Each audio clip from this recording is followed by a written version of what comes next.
truly and sincerely, this block is to me the most potent of all the stuff. And the reason I say that, and just to come back to this, is that there are people every day who defend themselves through sheer will and indignation than there ever will be trained fighters who get attacked and successfully defend themselves. And I believe that from the bottom of my heart, and all the research and everything I've done has proven that statistically, you know, there are so many people that are almost victims of violence, and their awareness, their instincts, their intuition, their ability to just assert themselves in the moment and deter or circumvent an attack, that happens so much more than the true dramatic victimization that we see.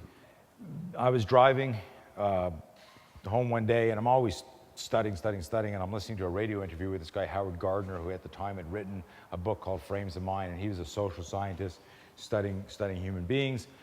And I'm driving along, and he says he believed that 80% of your motivation was derived from your expectations. And he said it just like that, and me being a student of performance psychology, I said to the radio, "What?" And he repeated it again, which was amazing, as if he was listening to me on the radio. He goes, "I believe that 80% of expectations derived from your, or motivations derived from your expectations." And I was like, holy shit. And I went home and I wrote on a pad of paper, motivation, expectation. And I just stared at those two words. And I was like, okay, that makes sense to me. And I started thinking of different examples of that when I actually did something, it was because I was motivated. And when I didn't do something, I was demotivated. And what actually inspired me to do something or not do something was what I was visualizing about that.